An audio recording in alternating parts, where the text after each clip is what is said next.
There we go. Lovely. So welcome everybody, and thank you for joining me for the webinar this evening about cats and anxiety. As I mentioned, if you've got questions, pop them in the chat as we go through, and then we'll cover them at the end.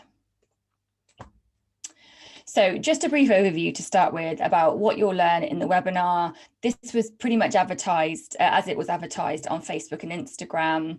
I'm not sure if I put all the points in the email, so if anybody's come to the webinar through my email list, just have a bit of a glance there as to what we're going to cover. I'm not going to go through it point by point. This isn't going to be a dreaded PowerPoint presentation. So, it's important that you have a look at what's on the screen, because I'm not always going to go through it, line by line.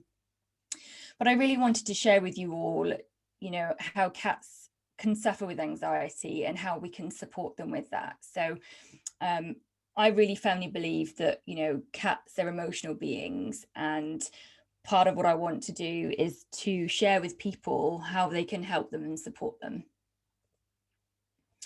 So there's quite a few new faces here this evening. So again, thank you for coming and joining me. For those of you that don't know me, my name is Julianne, and I created Naturally Cats. The cat in the bottom picture, that's my dear cat Pickle, and she was my inspiration for Naturally Cats. She was very, very poorly. She was put to sleep at the grand old age of 17, and she was diabetic for over 10 years. She would have bouts of pancreatitis. She had IBS. She was constantly, constipated, or she just had a whole raft of issues. And I always wanted to do more for her. So she led me to holistic therapies, and I basically brought it all together. So I call myself a holistic feline behaviourist, because people know, what that means. You see the word behaviourist, you've got a fair idea. But actually what I do is a lot more. So that's why the word practitioner's on the end, because it's not just about looking at behavior. I do look at the whole picture, which is why I'm holistic. I look at diet, nutrition, environment, relationships, personality, temperament. I've started to work with Nyana and look at the 5 element theory. So, I'm trying to look at all elements for the cat rather than just one specific problem or one specific behavior. I'm also a pet bereavement counsellor. So when Pickle was put to sleep, it was one of the most traumatic events in my life. And I tried to channel my grief in a way that meant I could deal with it. And I ended up training to become a pet bereavement counsellor so that I could help and support other people. Cat mum.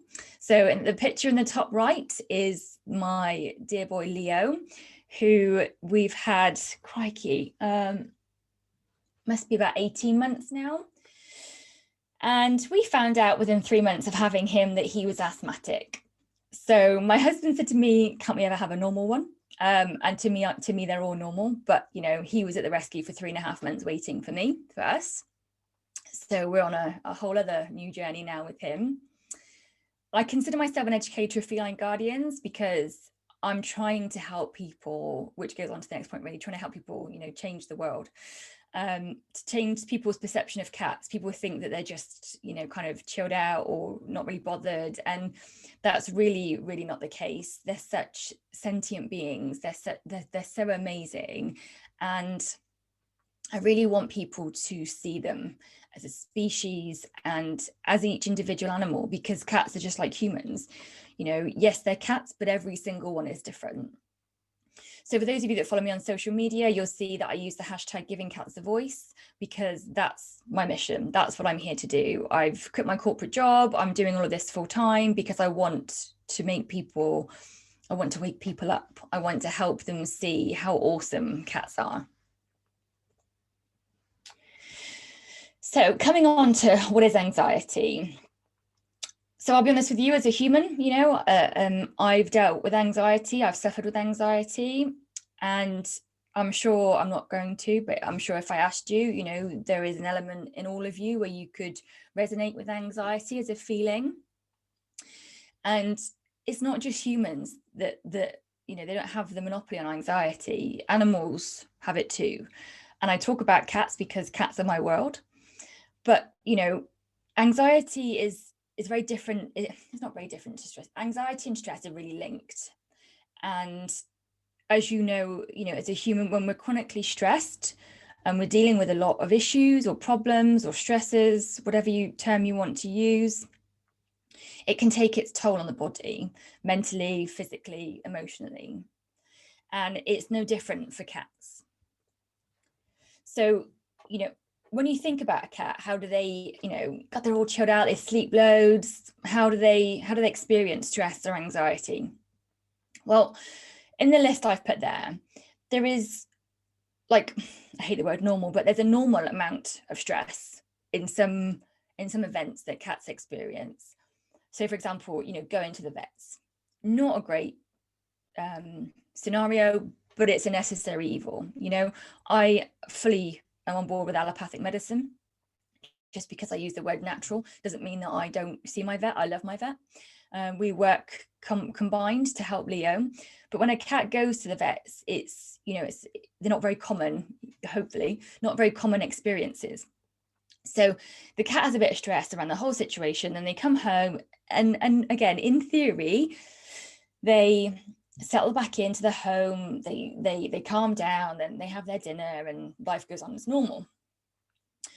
But there are some things in this list that can affect a cat quite profoundly. So other stressors, if you like, or stressful events, a new home, change of family members, so a new baby or a new dog, a new animal, or sadly, if the guardian has passed away, the cat may be dealing with grief. But there are also little changes. So when you change the food, when you make changes to the environment, you've got a new sofa, so you inadvertently move the scratching post a bit further into the dining room. All of these things can be what's termed as a stressor to a cat. But where does something go from stress to anxiety? So in my experience, all of this is based on my experience, stress kind of comes and goes. Like I said, like a vet visit, let's use that as an example. It happens, the cat gets over it, and things carry on as normal. Whereas anxiety, as I've kind of grabbed a definition there, it's about persistent excessive worry or worries that don't go away. So in terms of a cat world, that's almost like the anticipation of stress, So the bits at the bottom, where I've put about territory disputes, bullying, sadly, abuse, changes in their environment, those are things that can cause anxiety to a cat. And in order to know if you've got a cat that's dealing with anxiety, you need to look out for some of the following signs and symptoms, which we'll come on to. But what I would say is, cats and anxiety, it's a really delicate situation. And for some cats, a change of food or moving the scratching post, they completely take it in their stride and they're not bothered. They are, they're really not affected. For another cat, you move their scratching post, 2 meters slightly into the dining room, for example, and then they might start weeing around the home. It's that different.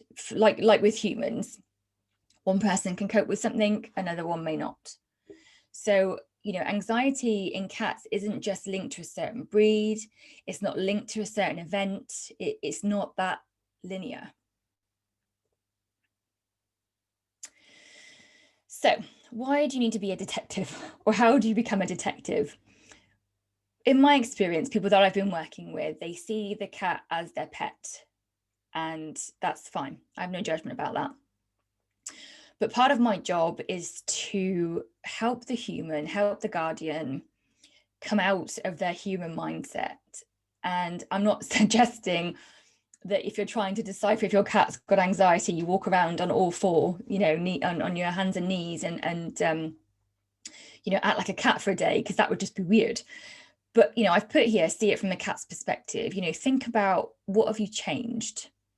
Change is one of the biggest causes of anxiety that I deal with, excuse me, with my clients. They've changed something and now the cat's reacting, but they're struggling to associate what that may be. So my advice is to take time out, connect with your cat, look at where things have changed for them.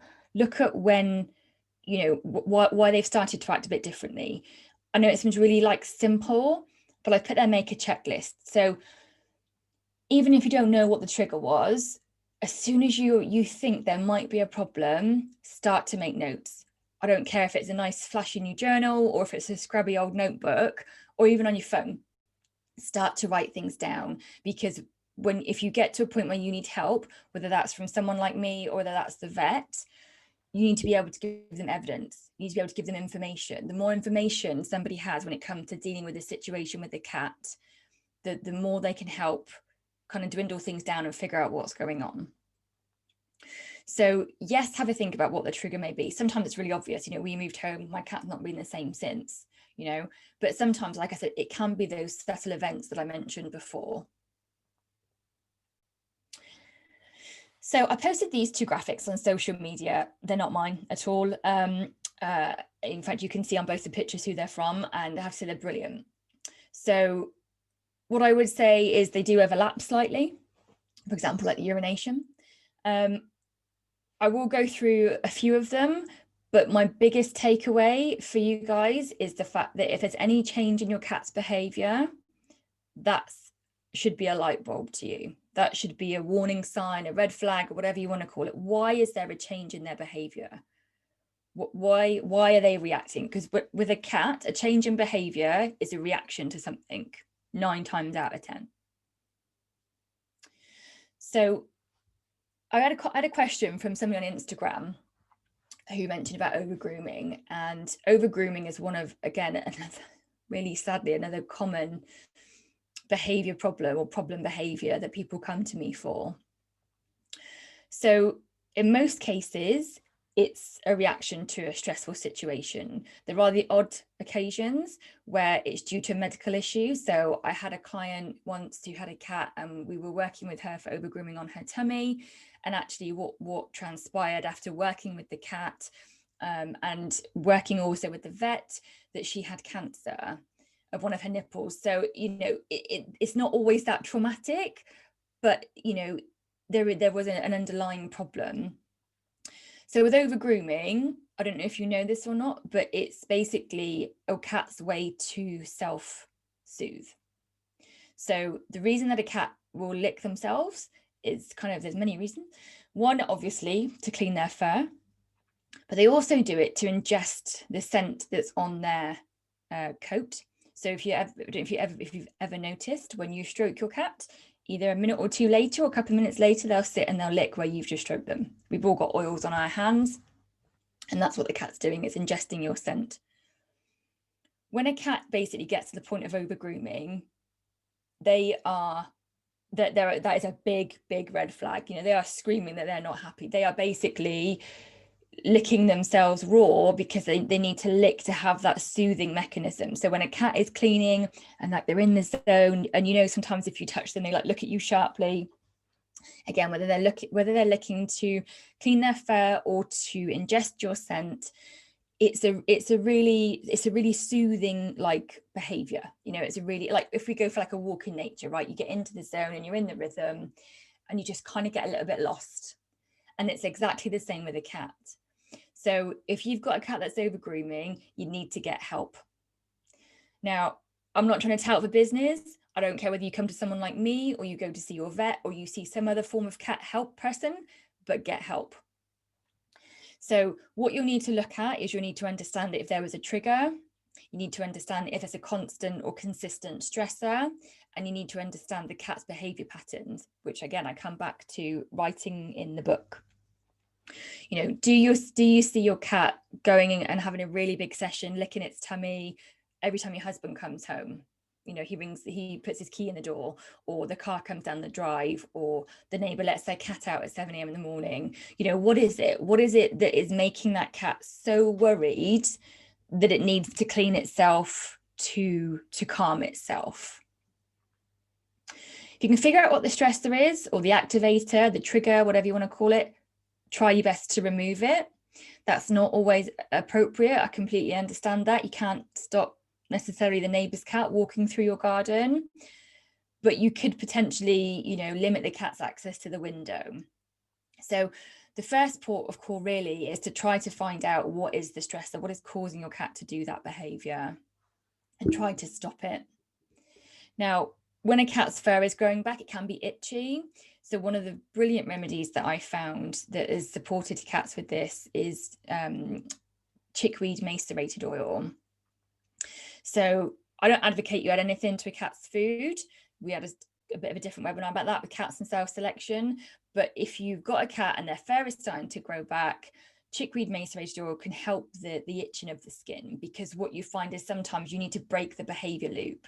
So the fur starts to grow back, you've removed the stressor, the fur starts to grow back, but because it's itchy, the cat starts licking again. And there's a really fine line between distraction and, so, you know, to distract the cat and to stop the cat over grooming. Never, ever, ever tell your cat off. Never be act negative towards it if it's doing it. It needs it to calm itself. If you stop the cat over grooming, it's going to start probably weeing or doing something equally bad somewhere else in the house. So if the fur is starting to grow back, you've removed the stressor, the fur is starting to grow back, look at how you can support your cat. I don't advise anything topically. I'm more about using self-selection remedies. But again, we had a separate webinar on that, which I'm going to give you information about at the end. And basically, you modify their behavior.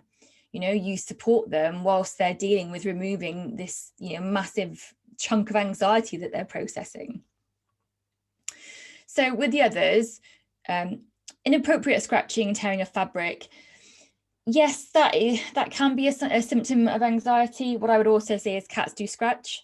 They've got scent pads on their feet, they scratch stuff, they go back to scratch the same place again because they've got to top up the scent. That's a cat thing. If it's scratching the side of your sofa and you don't like it, do some behaviour work to redirect the behaviour to a scratch and post. If they've always used a scratch and post and then they suddenly start to do it on something like the side of the furniture again, look at why that is. You know, does the scratch and post need to be replaced? Have you moved it slightly into a different room? Is it in an area where people, you know, there's a lot of foot traffic? And a couple of the others I really want to draw out. So on the left, overly cautious and alert behavior. And on the right, increased aggression or submission. So these are really kind of subtle changes in behavior. And again, the reduced play, you know, you could argue it's an age thing, but with the overly cautious and alert behavior and the increased aggression, it's because the cat's in that fight or flight mode. So, you know, if you go to stroke them and they react and they hiss at you, you know, why is that? Your cat's normally really cuddly and lovely, you know, what's going on? When cats, you know, pretend to be asleep, you know, they're all curled up, but their eyes are open and they're watching everything that's going on, that's overly alert. It shouldn't necessarily be like that. Now, some cats are. Leo is a very, very timid cat. The doorbell rings, he goes and runs behind the sofa.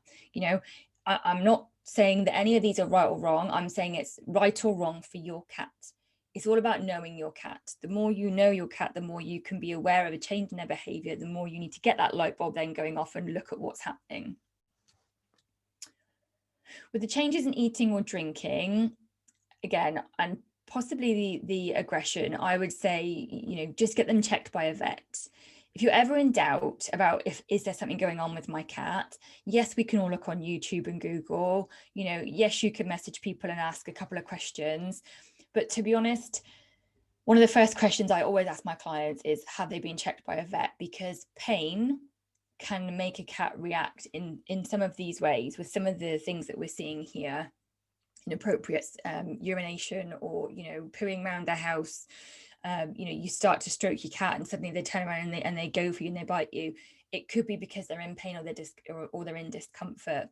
So if you notice any change in your cat, seek veterinary help first, get them checked over, and then if they get the all clear, you're looking at a behavior problem. So then you need to become a detective. Okay, so here is some of the body language. So the things in the last graphic were very obvious. You know, you see a cat weeing around the house, that's not good. You know, there's something going on.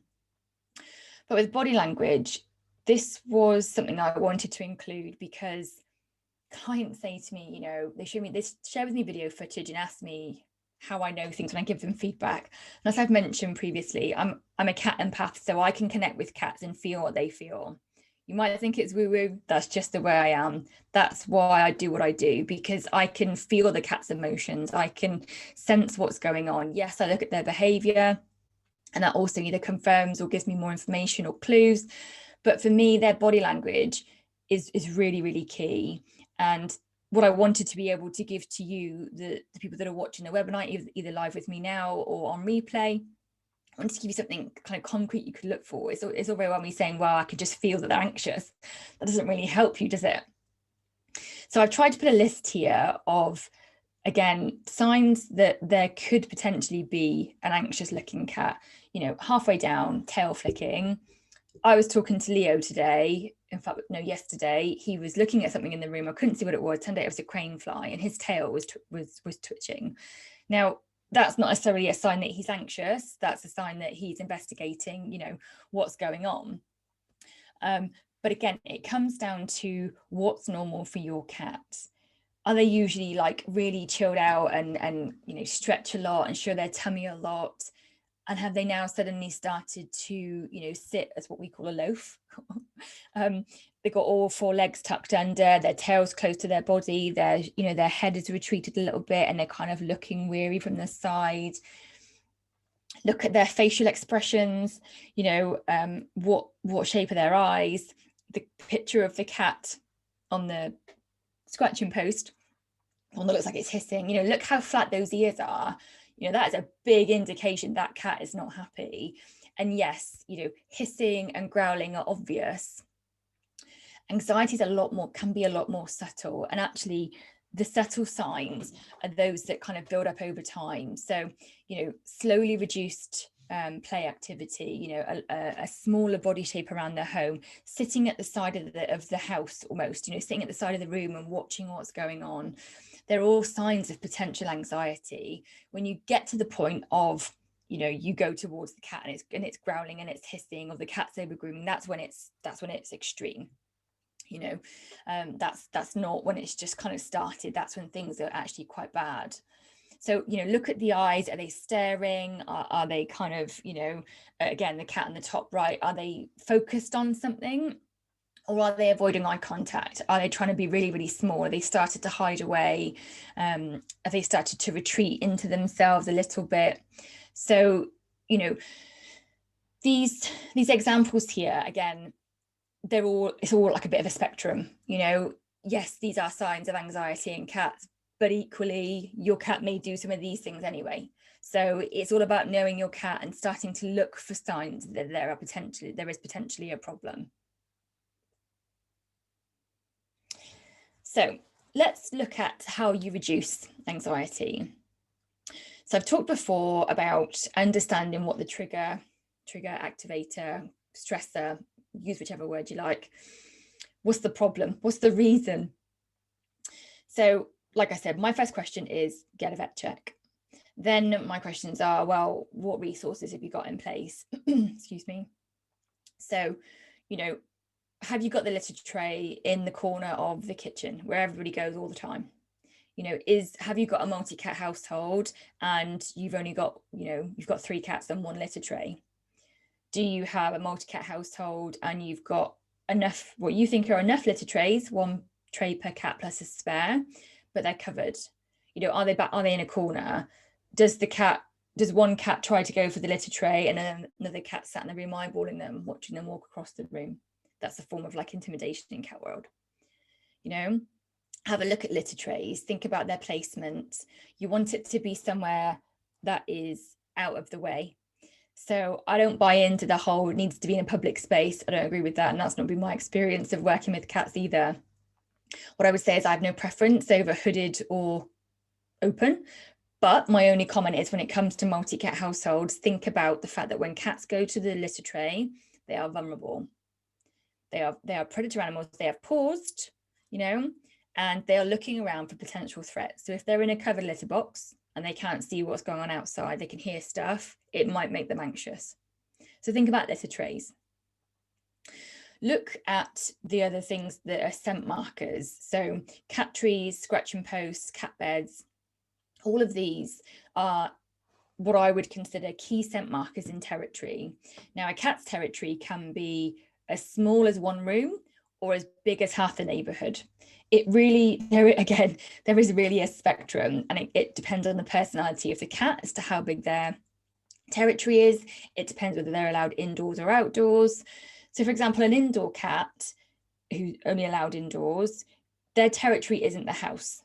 It's not the whole house. Their territory will be certain elements of certain rooms.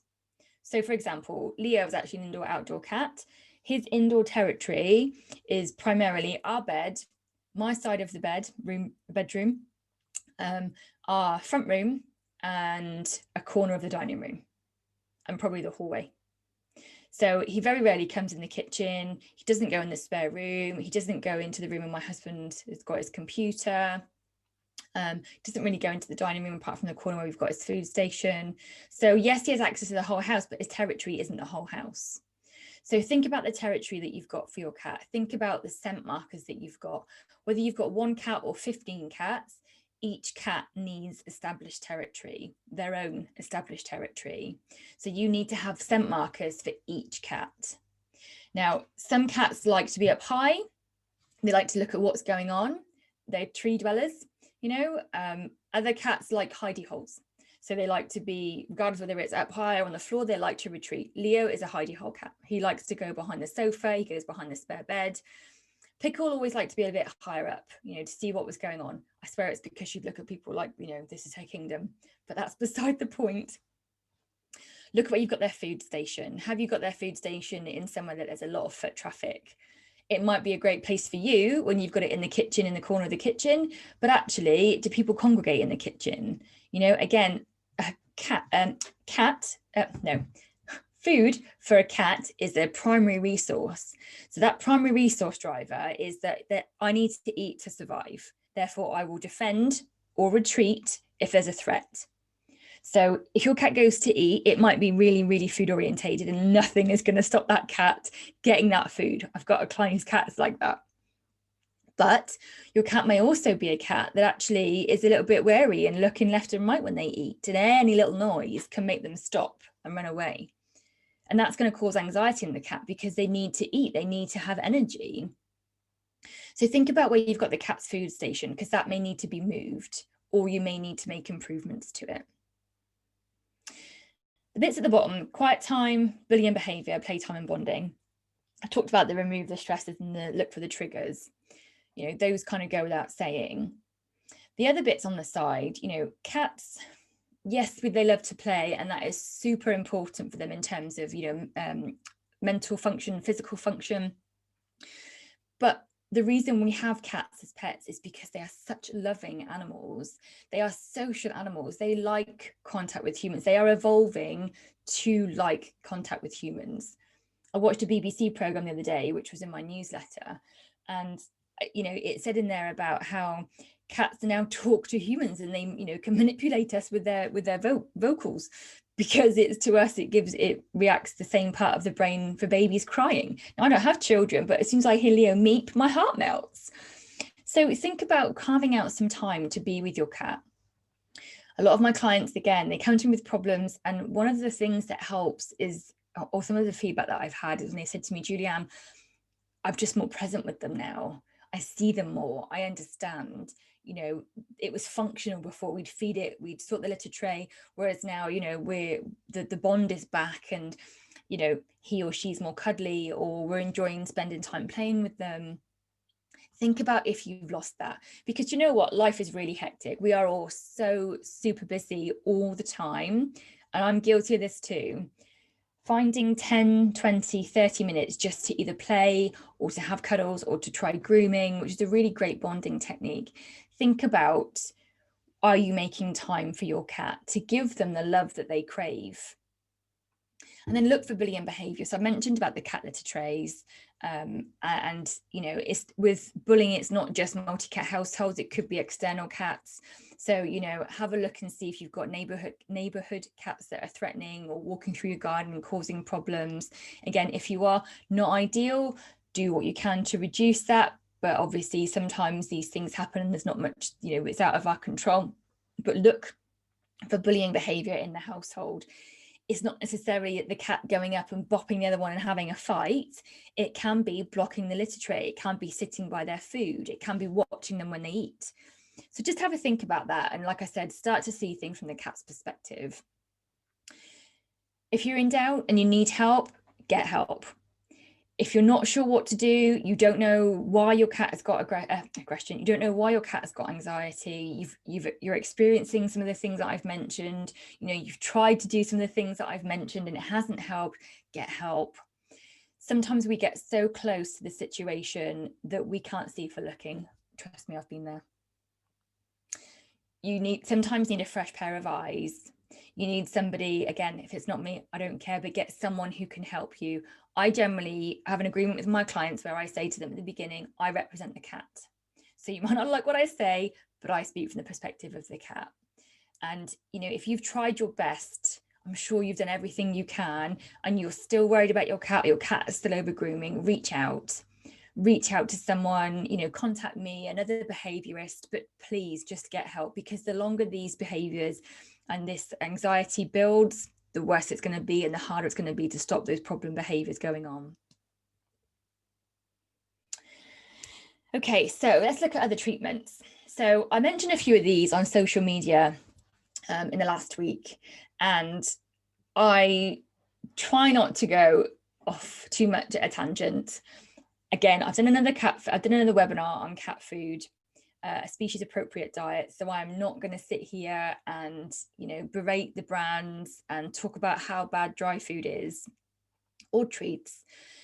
The point I really want to get across here is there are these products on the market, and I know some people say that they have really good results with them. I asked the question whether that's more about the guardians, like a placebo for the guardian. I think I'm giving my cat a calm treat, therefore my cat is calm. Or whether they actually do work. I'm sure they do to some degree. My question really to you though is, do you want to be giving your cat dried poultry protein, potato flour, protein powder, potato protein, potato starch, potato flakes? I can't even say some of the words in the top left: fructose, oligosaccharides, animal fat, maize, gluten. I don't know about you. I don't want to be putting that in my cat, my carnivore cat.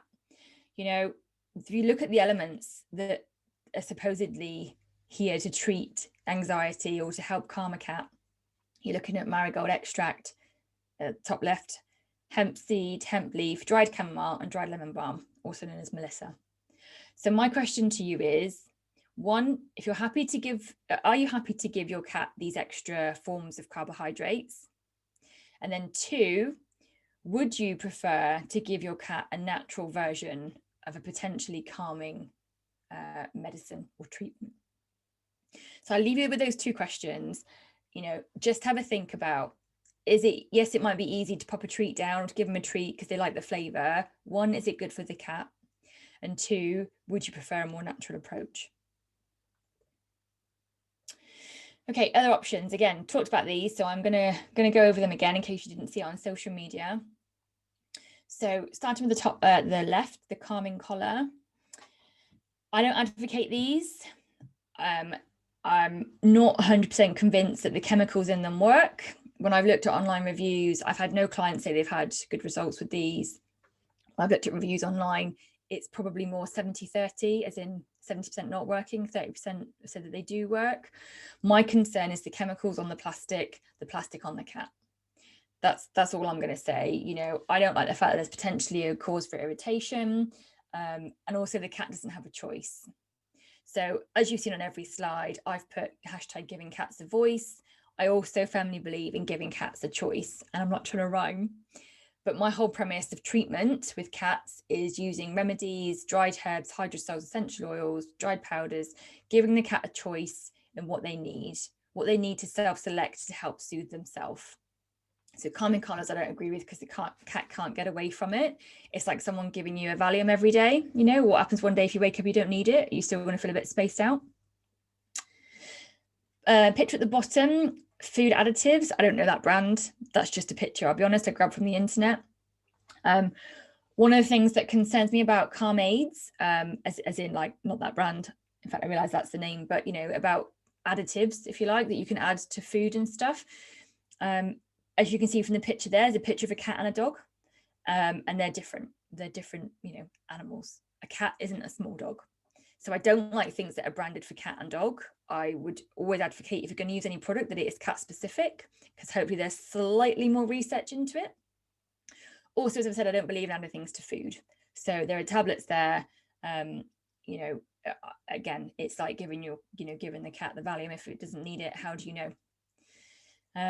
The Feliway. So we've used Feliway, and I've heard, and I'm not aware, if anybody is, please tell me, I'm not aware of any adverse effects or reactions from Feliway. My only concern with Feliway is it's because it's synthetic. Not every cat reacts to it. So yes, for some cats, it can be super calming. I know there's different brands. Feliway have brought out different sort of products. So, if you've got a cat that you think is dealing with anxiety, get one by all means and plug it in. It's not going to do any harm, but I'm not sure it helps every cat. Also, if you think about it, I go back to what I said at the beginning, unless you remove the problem behavior, or you deal with the stressor, or you give the cat the extra support that it needs, Feliway is kind of like putting a plaster on a gushing wound. It might pause the bleeding for a second, but it's not going to make the anxiety go away. It's not going to stop the situation. But definitely worth a try if you need a bit of an extra boost, or you want to try something subtle. Okay, the Thunder shirt. Oh my goodness, I got such a funny story about a Thunder shirt. Thunder shirt. We bought one for Pickle. She didn't do very well with fireworks. This was completely all before I knew about remedies. In fact, it was one of the things that, again, led me down that road. I bought a Thunder shirt. I've still got it in my treatment room. It's only been on Pickle once and no other cat since. Oh my goodness. I say to you, it was hilarious, because when I look back on it now, we thought it was funny at the time because I put it on her and she couldn't stand up. She was really wonky. She couldn't really move. But actually, when I think back to it now, it kind of breaks my heart a little.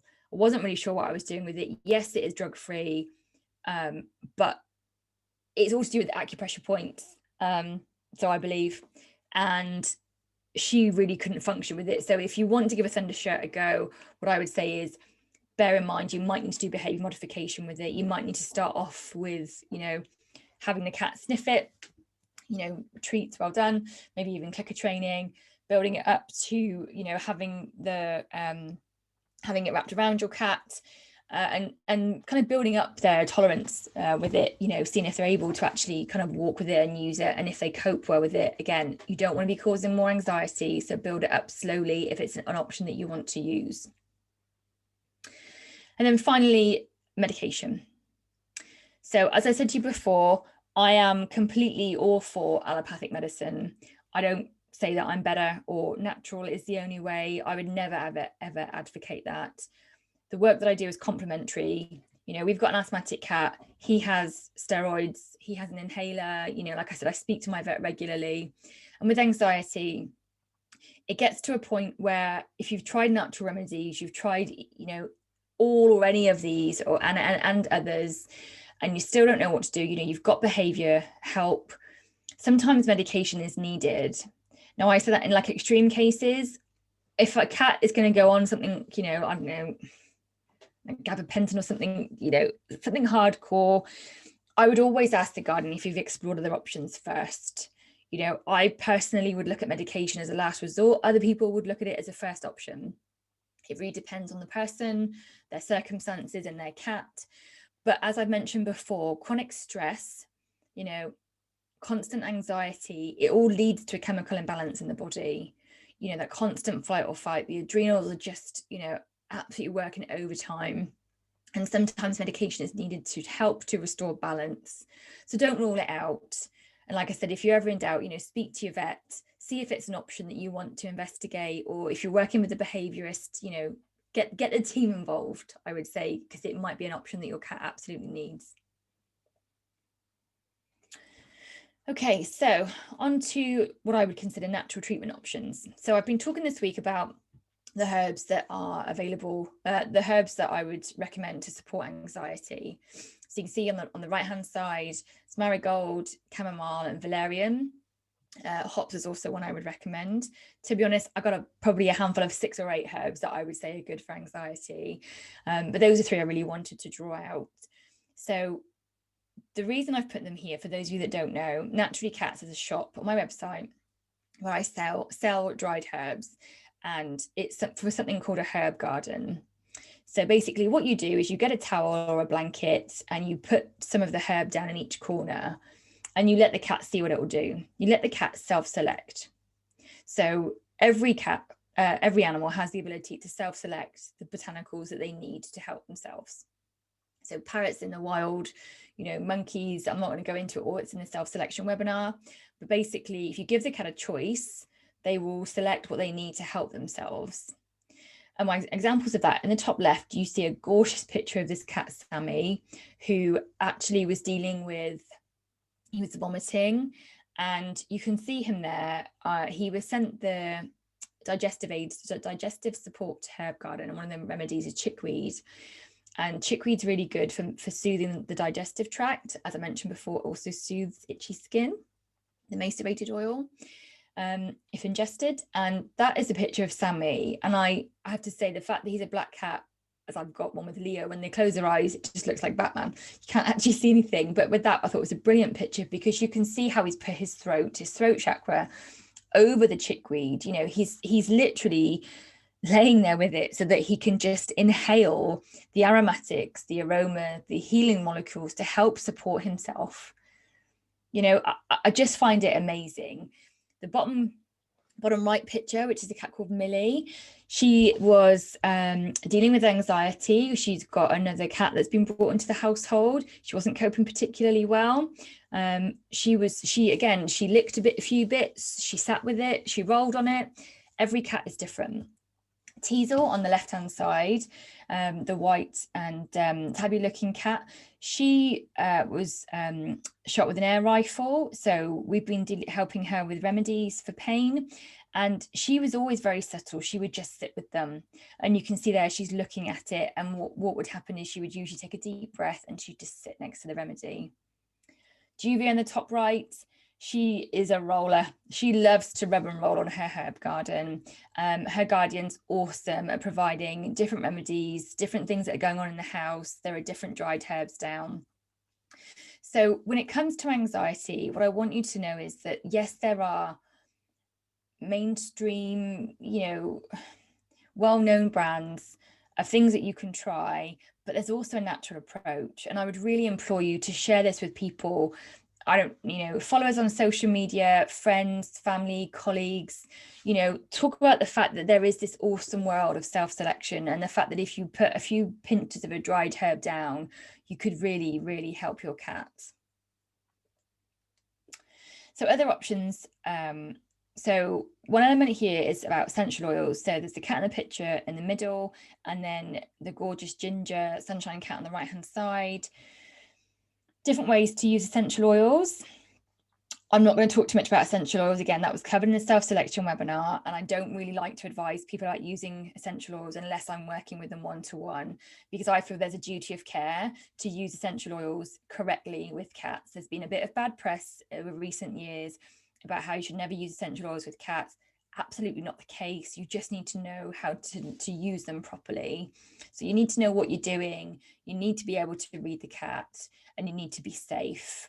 So the picture in the middle, I was working with the cat. She'd calmed down quite a lot from her. She was quite anxious.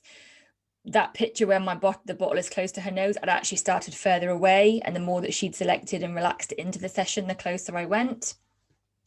On the right-hand side is Sunshine. He has his essential oils. There's one drop on a piece of fabric, and it's put down for him to self-select as and when he wants to.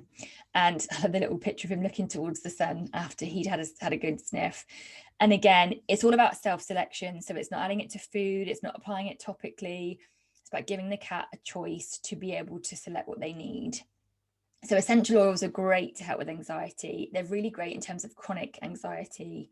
So if you've got a cat that's over grooming, yes, you can start with a herb garden. It might help. But if the problem's really, really that bad, you might need essential oils to help support them even more. So it's kind of, if you think about the intensity of them, essential oils, obviously because of what they are, they're pretty much neat plant compound. They're so potent. So, have a think. If you want to try a hair guide yourself, see if it will support your cat. If you need more help, reach out to, a qualified practitioner that can use essential oils safely with you and your cat. And then on the left, it's two cats basically sniffing a scent blanket. So there's usually a lot of anxiety or stress when you bring a new cat into the home, or sometimes a new dog, or a baby or whatever. Scent work is one of the most important things you can do. So if you've got, for example, if you brought a new cat into the home, I would really advocate you do some scent work. Keep them separate. The existing cat, keep everything as normal. The new cat, keep them in a room, keep them separate. Get a blanket, a pillowcase, a sock, whatever, a piece of fabric, and start doing scent work, rubbing it along the side of their face, rubbing it on all over the cat, and putting it in the room of the other cat, and then vice versa. Build up the community scent. Every house has got something called a community scent. And when that scent profile changes, that's when cats can get upset. That's when they can start to be anxious and freak out and react and scratch things and wee in places. Because basically what they're saying is, why can't I smell my smell as much as I could before? So, have a think about, do you need to do some scent work to support the change in the environment for your cat? And then as we come towards the end, how to choose the right treatment for your cat. It really depends on a couple of factors. So, first of all, think about how you want to give your cat a voice. What are you prepared to do? How much time, how much money do you have? How much support do you have? Are family members on board? Are you the only person in the home that thinks there's a problem? If you are, there's nothing wrong with that at all. And to be honest, people that come to me like that, they get oodles of support from me. But have a think about, if you're going to try something to support the cat, you don't want people in the home just disregarding it. They can think that you're crazy and still support you, and that's fine. Take that. But have a think about, getting support from the rest of the house to support the cat, because it's a family effort, really. Look at what's going on. Like I said, if you've got a cat that's over grooming and weeing everywhere, or weeing everywhere and is just like hyper vigilant, sometimes the herb garden will help if the cat selects it. Sometimes the cat is just too far gone and they're too absorbed by their anxiety to be in that vulnerable state. So one thing with a herb garden, you need to put it down somewhere again when there's not a lot of foot traffic and the cat can be vulnerable, because when they're healing, they're vulnerable, and that's not a state that cats normally enter into, vulnerability. So you need to give them the capacity to do that. I don't know, be in a room with them, shut the door, no other animals, no other family members, don't do it 10 minutes before you're going to go and have dinner. Think about setting the scene for the cat to enjoy the herbs, to embrace the healing properties of the remedies. But if you've got a cat that's, like I said, seriously over grooming, or, really, really stressed, you need to consider, speaking to your vet and either getting help, or, like I said, employing, someone like a behaviourist to give you some assistance. Also, the cat's personality and temperament. Like I said, some cats are just a little bit more skittish or a little bit more anxious than others. Leo's constantly got a herb garden down in our dining room. He really very rarely uses it, but he's a very timid cat. He's the one, when he's out, he'll get chased back from the neighborhood cat.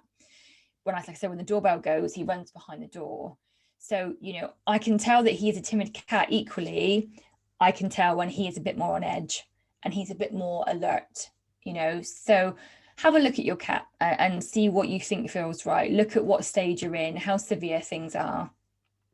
And also think about, your capacity to be open-minded. So that may sound a bit bizarre, but I'm not a traditional cat behaviourist. I don't just go in and, solve a problem behaviour, because for me, there's always an emotional cause, always. And just stopping the behaviour means it's likely to come back again. If you don't deal with the emotion that's going on underneath, the sadness, the grief, the aggression, the anxiety, the worry, the fear of change, if you don't deal with any of that, that behaviour is just going to manifest in another way, in another form. So, think about what you're open to. Think about your perspective and where you want to grow, what you want to learn, and how much you're prepared to help your cat. So just as I mentioned throughout, Naturally Cats is on YouTube, the Naturally Cats channel, and you'll find on there 2 previous webinars, which were cats and self-selection and cats and cat food. So we talked about how cats are carnivores and what is a species appropriate diet. We looked at how to read a cat food label, how to change over, how to change your cat's food and how much you should feed your cat. With the self-selection, we looked at what are the different types of remedies, how can you do, have a session with your cat, what can the different sorts of remedies do and what can they help with, and what is self-selection.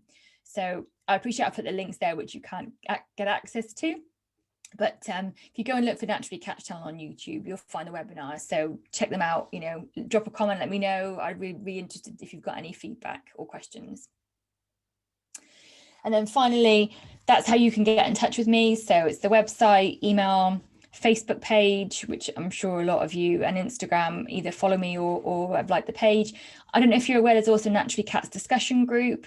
So it's not as big as some of the cat groups on Facebook. There's not thousands and thousands of people. And to be honest, it's a real close community. And we don't just talk about problem behaviours. I've been posting pictures of Leo's got a wound. I put some green clay on it and it's really helped. Another lady, Melissa, she's been posting about Quincy, her ragdoll, and how she's done a food transfer with him. We get little funnies. It's a really lovely community. So if you're on Facebook, I would really love for you to come and join us. So, email me, visit my website. The shop for the herb gardens is also on the website. Just look at the shop tab. But like I said, we're going to cover questions in just a moment, but if you're watching this on replay, or if you've got any questions, you need some extra support with your cat, please get in touch. If not with me, with someone else. Okay, so let's come out of the presentation and I will look at the chat. So if you've got any questions, if you've not already put them there, now is the time. Let's have a look at the chat.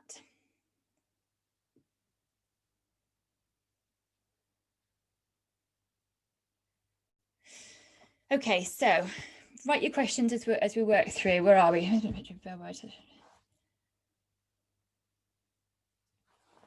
Okay, Lynette, I have a female ginger cat who has had issues with another cat in the neighbourhood. She has noise issues and is quite aggressive at times, and at other times she hides away. Lynette, where are you?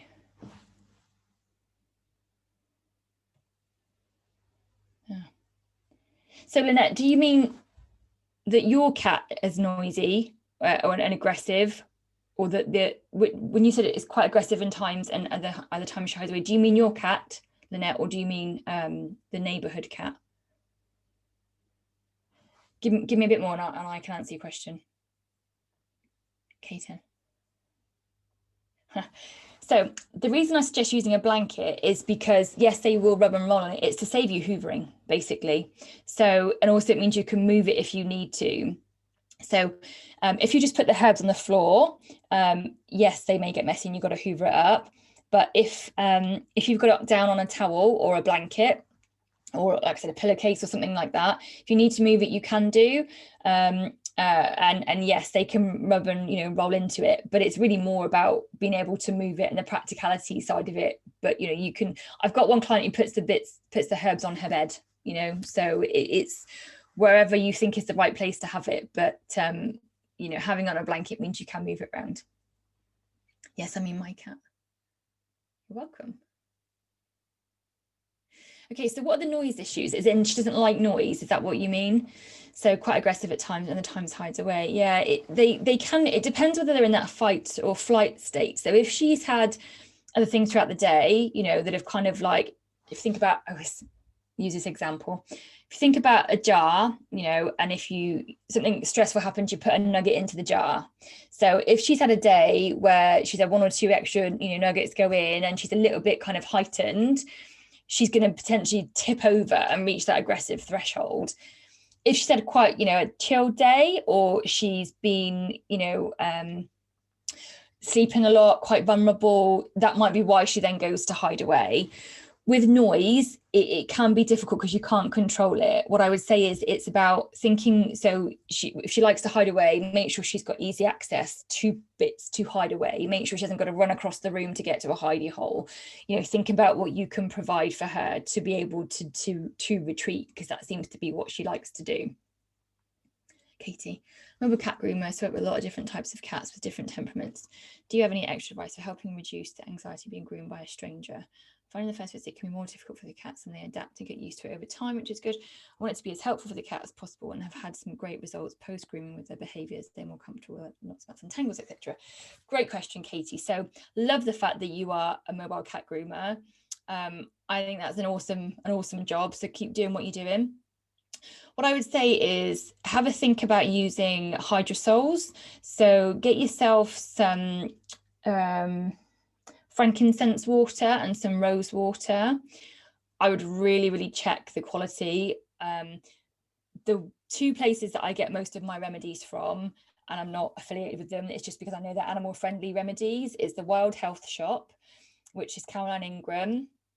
In fact, I think she may have changed the name. I don't think it's called the Wild Health Shop. If you look for Caroline Ingram, her postage isn't cheap. Someone commented the other day when I mentioned about green clay, or Rachel Windsor Knott for My Animal Matters. Both of them practice zoopharmacognosy, which is the art of self-selection.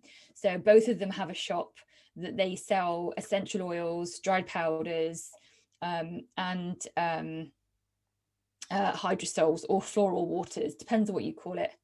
Second one again, My Animal Matters, it's called.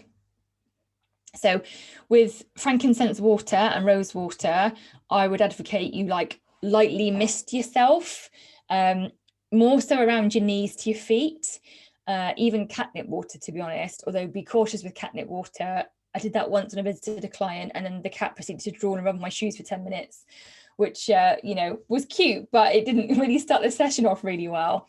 So frankincense and rose are really supportive, really nurturing remedies. And they help to reduce fear as well. So, if you can get something, frankincense water and rose water on your knees, from your knees down on your jeans or your clothes or whatever. I'd also advocate you put a bit around your hands and your wrists. So don't do a huge amount, one spray and rub it together.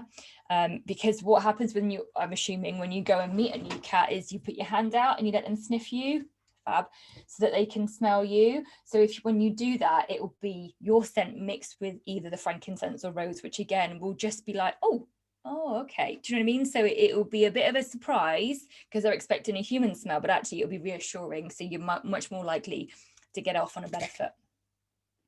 I hope that's answered your question. Okay. Any other questions? If anybody wants to come off mute and ask a question, feel free. Okay.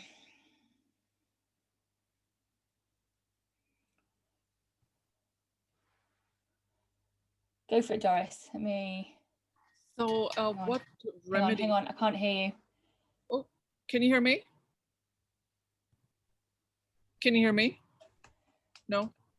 Oh, there we go. Yes, go for it. Okay. What remedies have you found work best with multi-cat household aggression, or like getting a new cat?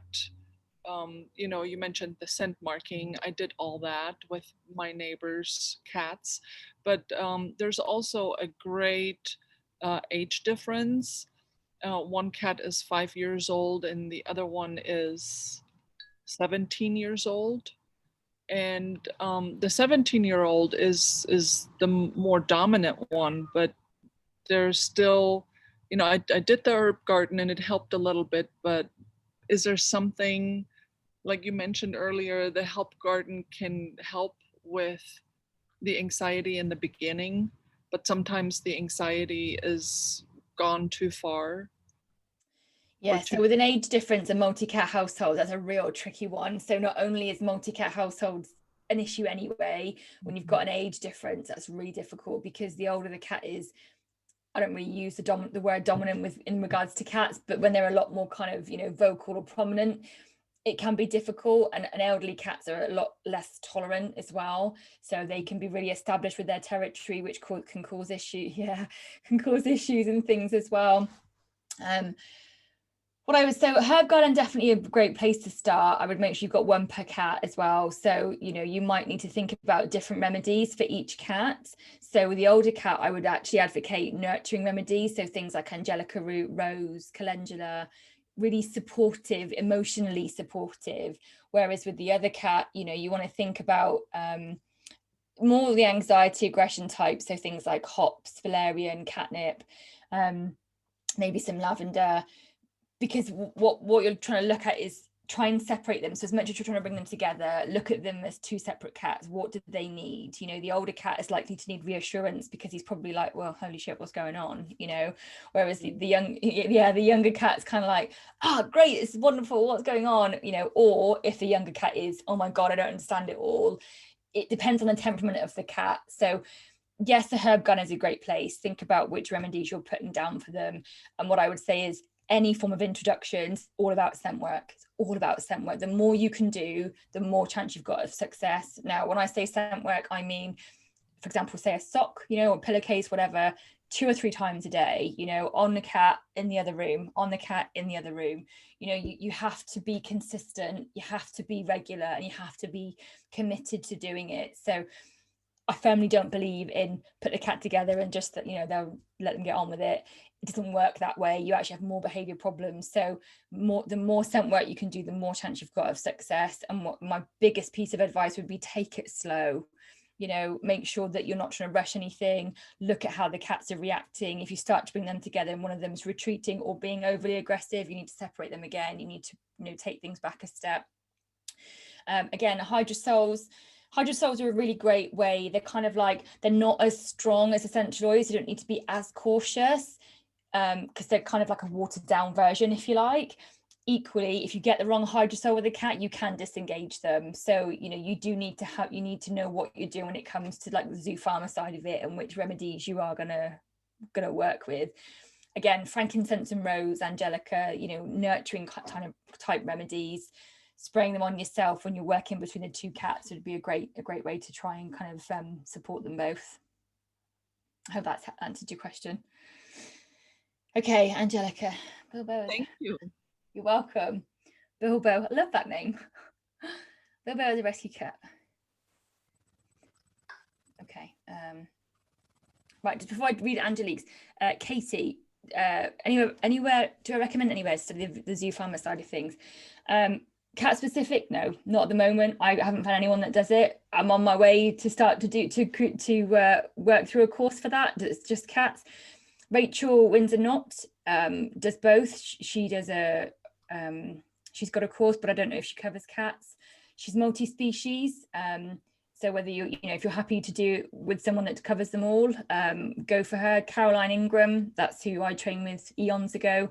Nyana Morag, she does you know, she's based in Portugal. I don't know what her online offerings are, but those would be the 3 that would come to mind for me. Okay, Angelica. Where do I see out the bad starting up? Oh.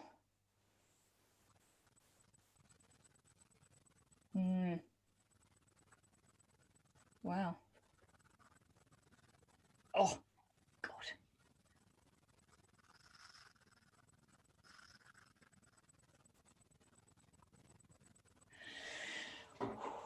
That's like a really big question.